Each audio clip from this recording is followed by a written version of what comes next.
Assalamualaikum warahmatullahi wabarakatuh. Halo adik-adik, jumpa lagi nih dengan Kak Putu. Tetap dalam channel Calon Guru Masa Depan, sarana belajar mudah dan menyenangkan.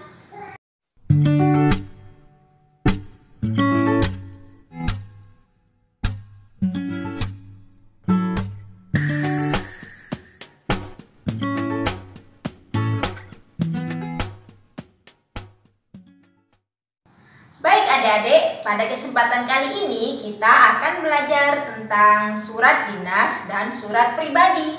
Bagaimana perbedaan dari keduanya, lalu unsur-unsurnya seperti apa? Kita simak bareng-bareng ya, tetap bersama Kak Putu.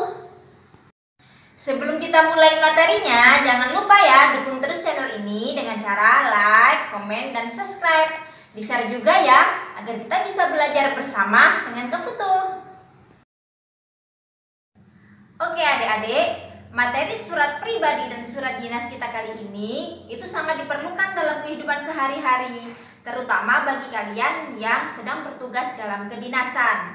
Nah, mari kita pelajari bersama mulai dari surat dinas. Apa itu surat dinas? Oke, kita perhatikan ya. Surat dinas adalah surat yang ditulis dalam situasi formal dan untuk kepentingan formal. Surat dinas ini berkaitan dengan suatu lembaga atau kedinasan. Itulah mengapa dalam surat dinas terdapat kop surat dan juga nomor surat.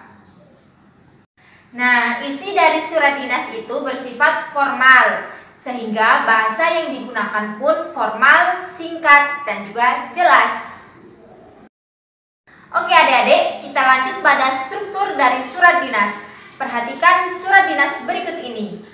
Nah, strukturnya ada 11. Yang pertama ada kop surat. Di dalam kop surat tersebut dituliskan nama lembaga atau suatu instansi tersebut. Bisa juga berisi alamat dan juga nomor telepon. Kemudian yang kedua adalah nomor surat.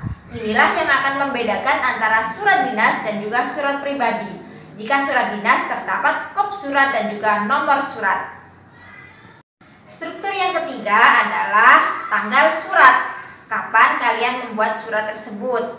Dan yang keempat adalah lampiran. Jika dalam surat tersebut terdapat lampiran, maka tulis saja berapa lampirannya. Contoh, kalian melampirkan 1 lembar, maka tulis 1 lembar. Tetapi jika tidak ada lampiran, bisa kalian kosongi dengan tanda seret gitu aja. Struktur dari surat dinas yang kelima adalah perihal. Perihal di situ adalah maksud dari surat itu untuk apa? Bisa untuk keperluan perizinan, bisa untuk undangan, atau yang lainnya. Nah, untuk struktur yang keenam adalah alamat surat. Baik adik-adik, kita lanjut pada struktur yang ketujuh adalah salam pembuka. Salam pembuka bisa juga Assalamualaikum, selamat pagi, atau yang lainnya. Nah, untuk struktur yang kedelapan adalah isi surat. Disinilah hal yang paling penting, yaitu isi dari surat tersebut untuk apa? Kamu sampaikan di dalam isi tersebut. Struktur yang kesembilan adalah penutup surat. Dalam penutup surat ini bisa berisi ucapan terima kasih atau salam penutup. Lanjut pada struktur yang ke-10 adalah nama dan tanda tangan dari pihak yang memperkuat surat. Bisa kepala sekolah, kepala dinas, atau yang lainnya. Dan yang terakhir, yang ke-11 adalah nama dan tanda tangan dari penulis surat itu sendiri. Oke adik-adik, kita lanjut pada surat pribadi ya. Hayo, di antara kalian, siapa sih yang pernah menulis surat untuk kekasihnya? Atau untuk temannya? Bisa juga untuk orang tuanya yang berada jauh di sana. Nah, kita simak yuk pelajaran kita kali ini tentang surat pribadi. Surat pribadi adalah bentuk komunikasi interaktif antara orang pertama sebagai pengirim dan orang kedua sebagai penerima. Nah, surat pribadi ini sendiri bersifat pribadi. Untuk isi surat pribadi berkaitan dengan urusan pribadi, bisa menanyakan kabar, memberitahukan tentang sesuatu, bercerita, atau yang lainnya. Nah, untuk surat pribadi itu bahasa yang digunakan adalah bahasa-bahasa keseharian.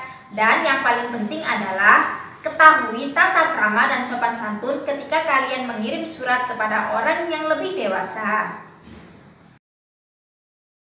Sebelum kita menulis surat pribadi, ketahui dulu ya apa saja unsur-unsur dari surat pribadi.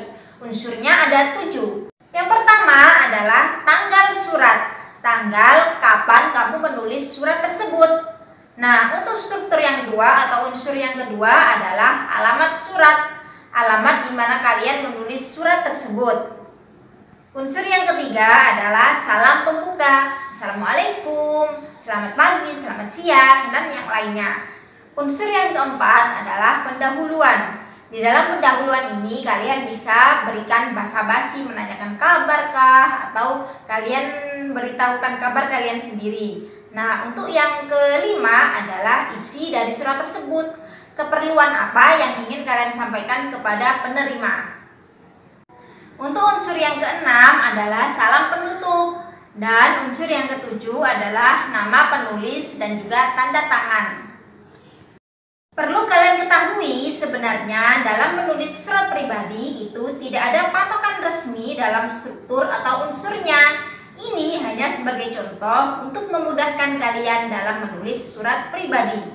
Untuk masalah bahasa dan juga strukturnya tinggal kalian sesuaikan saja dengan siapa kalian mengirim surat tersebut. Terima kasih sudah menonton video kami. Jangan lupa dukung terus ya channel ini dengan cara like, komen, dan subscribe. Kita jumpa pada video selanjutnya. Assalamualaikum warahmatullahi wabarakatuh.